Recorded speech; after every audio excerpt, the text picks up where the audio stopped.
Partnerships and relationships You artist. can see that line.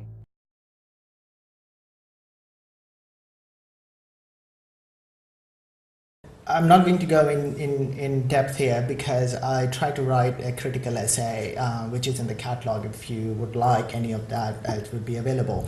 But I'll just give you an idea that what we were thinking and how it was started.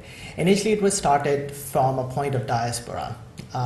Because both Binman and I, we feel that we are part of diaspora, and diaspora is not being argued. That was the position I was taking, and Winman agreed later on that was not the diaspora was not argued within the context of drawing.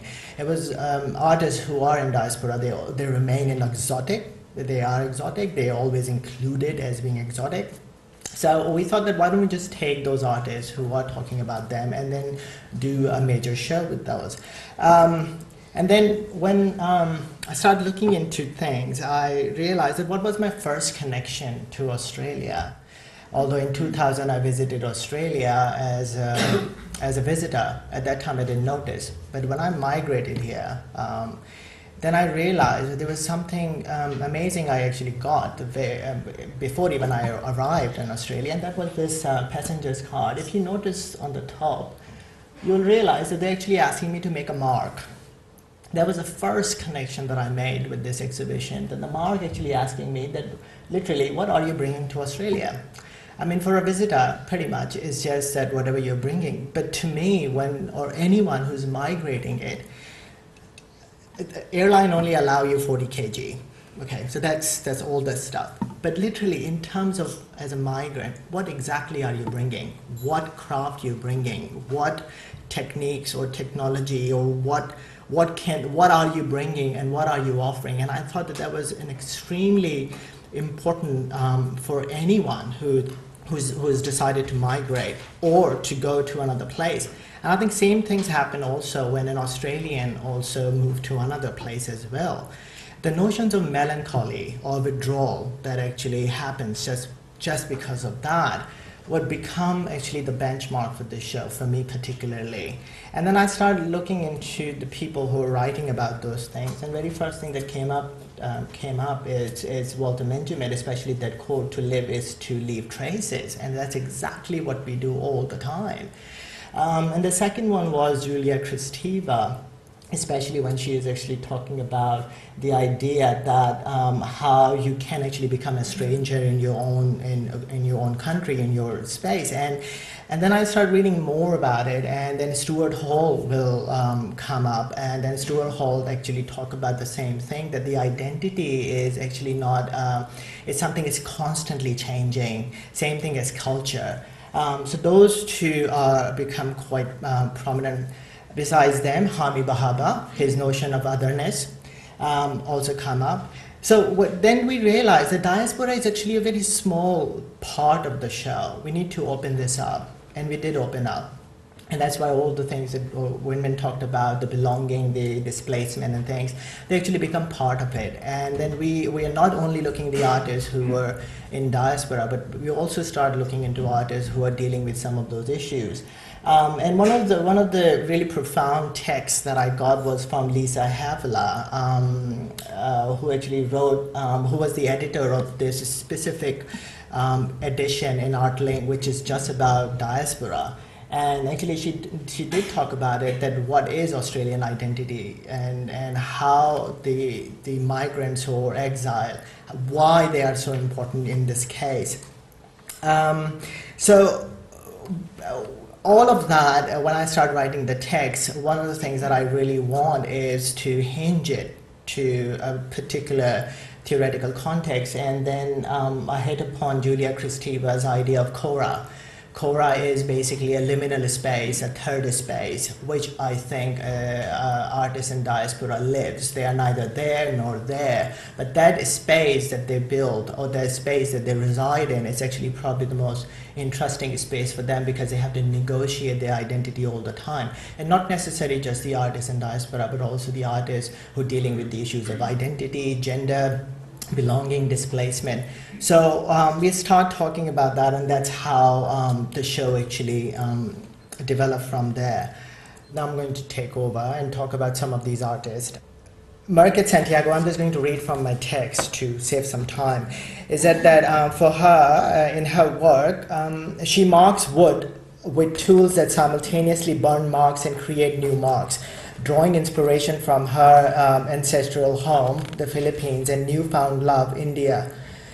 Santiago investigates identity as a palimpsest, hovering between a drawing and a painting. Be happy on every cheek and white tiger are composed of characters and imagery that link the artist and the viewer in endless movement of line, shapes, and text.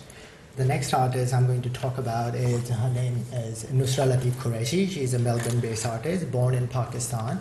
She migrated a couple of years ago. She got her education from here.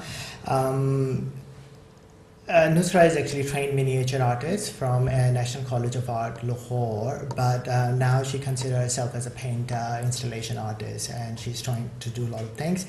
Especially for this show, we invited her here, and then she did a site-specific installation.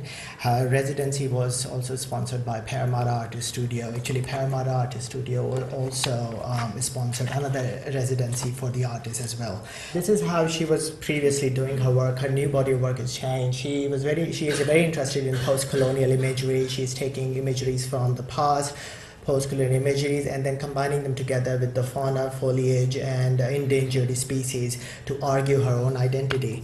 For the new show, for us, she actually become extremely minimal. She's using the images of birds, and then she's only outlining them, and then putting them together as, again, palimpsest. So these are 3 miniatures paintings she did. And then for the major installation, she did this wall piece in the gallery. The next artist I want to talk about is Shay Tobin. Shay Tobin is the youngest artist here, and he's the Aboriginal artist. But the thing is that when you talk to him, he is still not sure whether he's Aboriginal, part Indonesian, or part Irish-British, because his mother is Irish English, and he only just 7 years ago he found out that they have Aboriginal links, and since then he's still negotiating about what it means to be Aboriginal. He's trained as a photographer, and when we asked him to participate at that time, he wants to do some photography work. He did that, but things didn't materialize.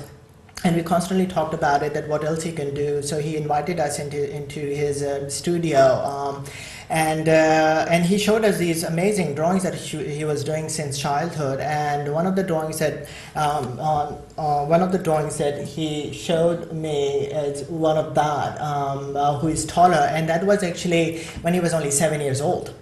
And it was remarkable that a young individual, at only 7 years old, he was asking these questions that adults even sometimes they don't want to ask those questions about ethics and things like that. So we talked about it, and he said that he would like to continue those. And then since then, for the next few months, he kept doing these numerous drawings. He did them every day. He asked those questions, and if you look at it, it's not about what he's making. It's about the state of mind that the show is asking artists to be in.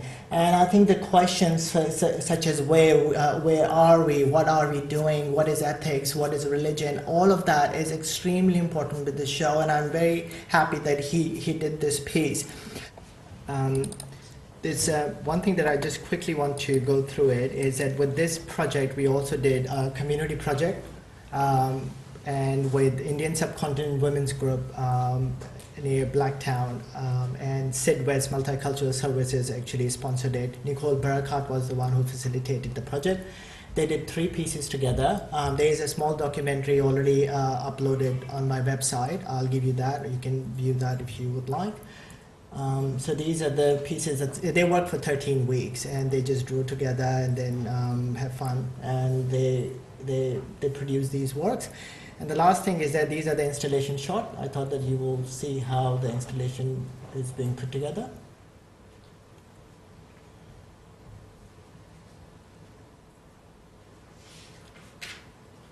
So Blacktown actually had two spaces, one smaller space and one larger space. Right, so that's the site where you can go. Thank you.